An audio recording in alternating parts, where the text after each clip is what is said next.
This audio presentation of Neville Goddard's Feeling is the Secret is brought to you by audioenlightenment.com. Copyright 2011, all rights reserved. Forward. This book is concerned with the art of realizing your desire. It gives you an account of the mechanism used in the production of the visible world. It is a small book, but not slight. There is a treasure in it, a clearly defined road to the realization of your dreams.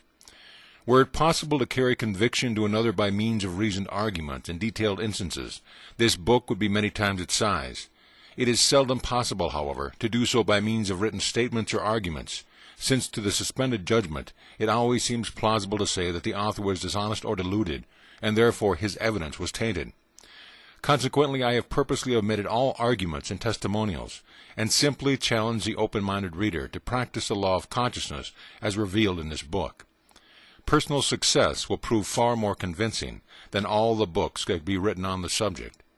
Neville. Chapter 1. The Law and its Operation. The world and all within it is man's conditioned conscious objectified. Consciousness is the cause as well as the substance of the entire world. So it is to consciousness that we must turn if we would discover the secret of creation. Knowledge of the law of consciousness and the method of operating this law will enable you to accomplish all your desire in life. Armed with a working knowledge of this law, you can build and maintain an ideal world. Consciousness is the one and only reality, not figuratively, but actually. This reality may, for the sake of clarity, be likened unto a stream which is divided into two parts, the conscious and the subconscious. In order to intelligently operate the law of consciousness, it is necessary to understand the relationship between the conscious and the subconscious. The conscious is personal and selective. The subconscious is impersonal and non-selective. The conscious is the realm of effect. The subconscious is the realm of cause. These two aspects are the male and female divisions of consciousness. The conscious is male. The subconscious is female. The conscious generates ideas and impresses these ideas on the subconscious. The subconscious receives idea and gives form and expression to them. By this law, first conceiving an idea and then impressing the idea conceived in the subconscious, all things evolve out of consciousness, and without this sequence, there is not anything made that is made. The conscious impresses the subconscious, while the subconscious expresses all that is impressed upon it. The subconscious does not originate ideas, but accepts as true those which the conscious mind feels to be true, and in a way known only to itself, objectifies the accepted ideas. Therefore, through his power to imagine and feel and his freedom to choose the idea he will entertain, man has control over creation. Control of the subconscious is accomplished through control of your ideas and feelings. The mechanism of creation is hidden in the very depth of the subconscious, the female aspect or womb of creation.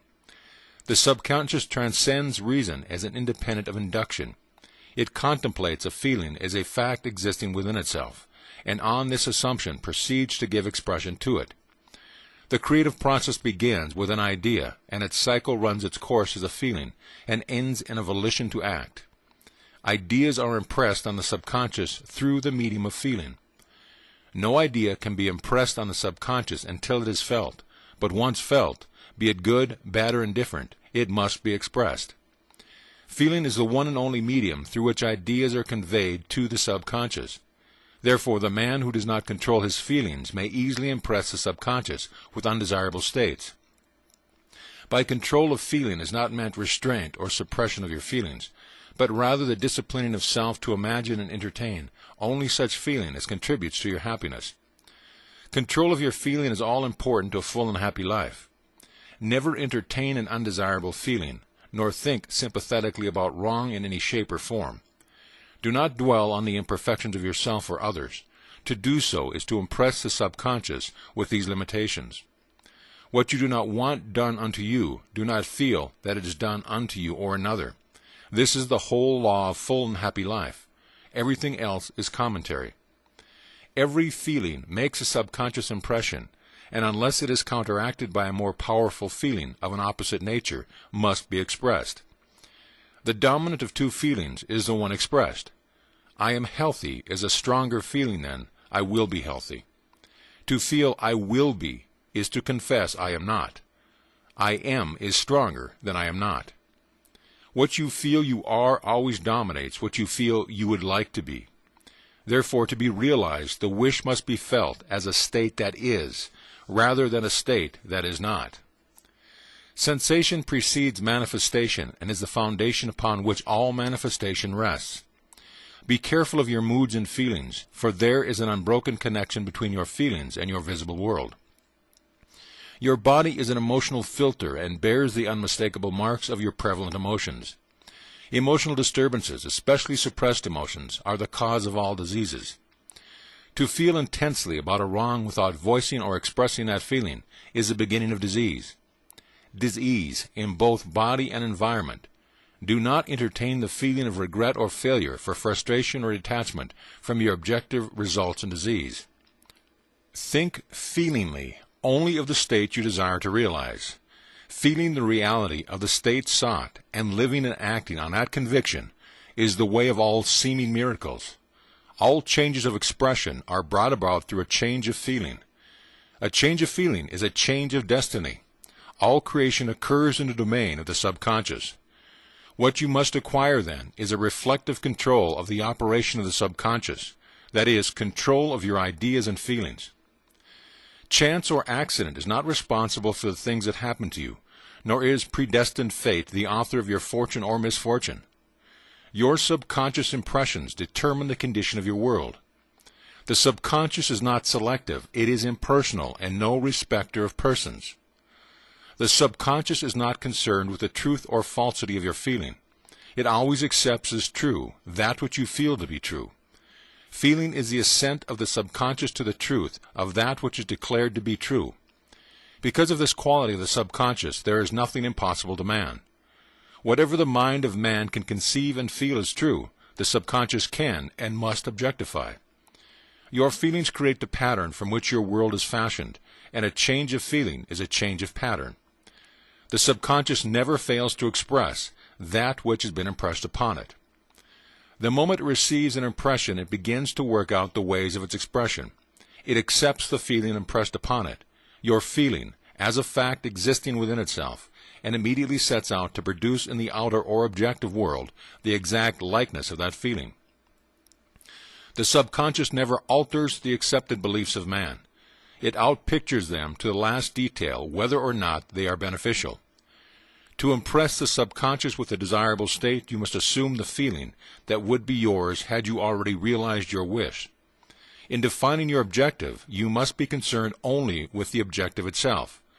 The manner of expression or the difficulties involved are not to be considered by you. To think feelingly on any state impresses it on the subconscious.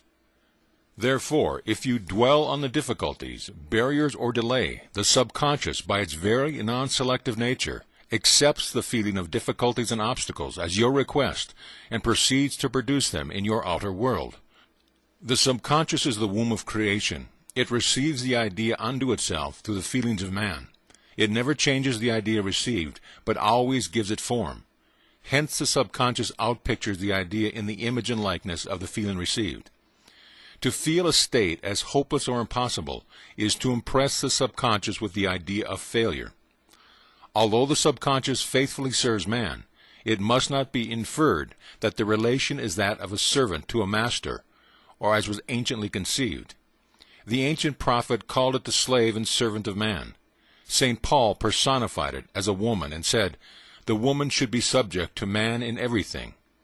The subconscious does serve man and faithfully gives form to his feelings. However, the subconscious has a distinct distaste for compulsion and responds to persuasion rather than to command. Consequently, it resembles the beloved wife more than the servant. The husband is head of the wife. Ephesians 5:23 may not be true of man and woman in their earthly relations, but it is true of the conscious and the subconscious, or the male and female aspect of consciousness. The mystery to which Paul referred when he wrote, "This is a great mystery.